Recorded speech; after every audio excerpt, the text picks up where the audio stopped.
Le Livre du ciel, tome 20, 21 février 1927. La raison pour le grand intérêt de Jésus à vouloir faire connaître la divine volonté. Mon pauvre esprit parcourait les nombreuses connaissances sur le vouloir suprême.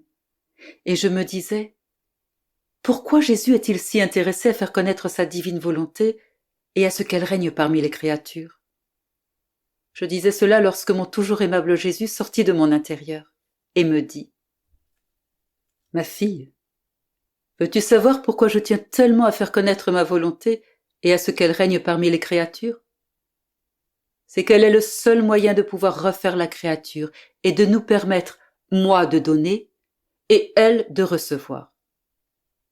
Tant que ma volonté ne retournera pas triomphante et dominatrice au sein des créatures, je ne serai pas capable de donner ce que je veux. Et elles n'auront pas la capacité, l'espace pour être capables de recevoir ce que je peux et veux donner.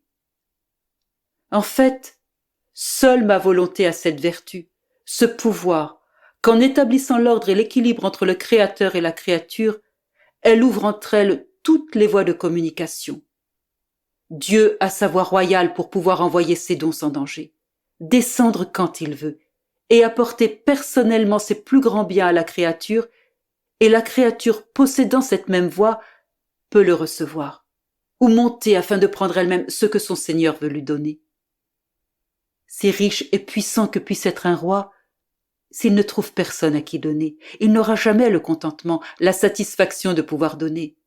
Ses richesses resteront oisives, isolées, abandonnées. Il vivra peut-être noyé dans ses propres richesses, mais il n'aura jamais le contentement, le bonheur de donner et de faire profiter les autres de ses biens, parce qu'il ne trouve personne à qui les donner. Ce roi sera un roi isolé, abandonné, sans cortège. Il n'y aura personne pour lui sourire, lui dire un merci.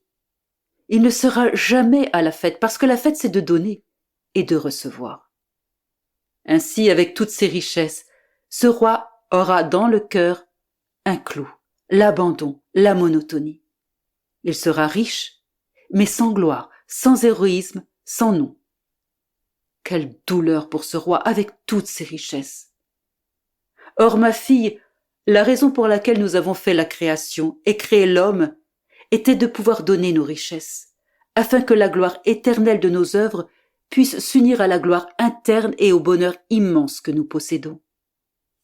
Aussi, comme la créature n'est pas dans notre volonté, nous la sentons loin de nous.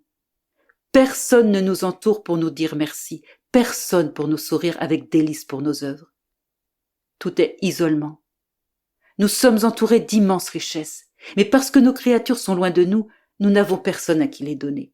Nous n'avons personne pour admirer nos œuvres et pour en jouir.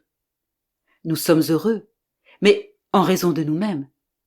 Et personne ne pourrait le moindrement troubler notre bonheur. Mais nous sommes forcés de voir le malheur des créatures parce que sans être unies à nous, elles ne peuvent rien prendre et nous ne pouvons rien leur donner. La volonté humaine a formé les barrières et condamné les portes de communication. Donner est libéralité, héroïsme, amour. Recevoir est grâce. Et la créature, en faisant sa propre volonté, entrave notre liberté, notre héroïsme, notre amour. Et si quelque chose est donné, c'est toujours de façon restreinte et à force de pression, d'intrigue, car lorsque l'ordre est absent entre les créatures et nous, les choses ne marchent pas librement. Nous ne sommes pas capables de souffrir. Notre être est intouchable par tous les maux. Mais si nous étions capables de souffrance, la créature empoisonnerait notre existence. C'est là toute la raison de notre intérêt à vouloir faire connaître notre volonté et à la faire régner parmi les créatures. Nous voulons donner, nous voulons les voir heureuses de notre propre bonheur. Et seule notre volonté peut faire tout cela. Réaliser le dessein de la création et nous laisser mettre nos biens en commun. Ô volonté de Dieu, combien admirable, puissante et désirable tu es. Ô, je t'en prie, avec ton empire, fais notre conquête, fais-toi connaître et que tous s'abandonnent à toi. Deo gratias.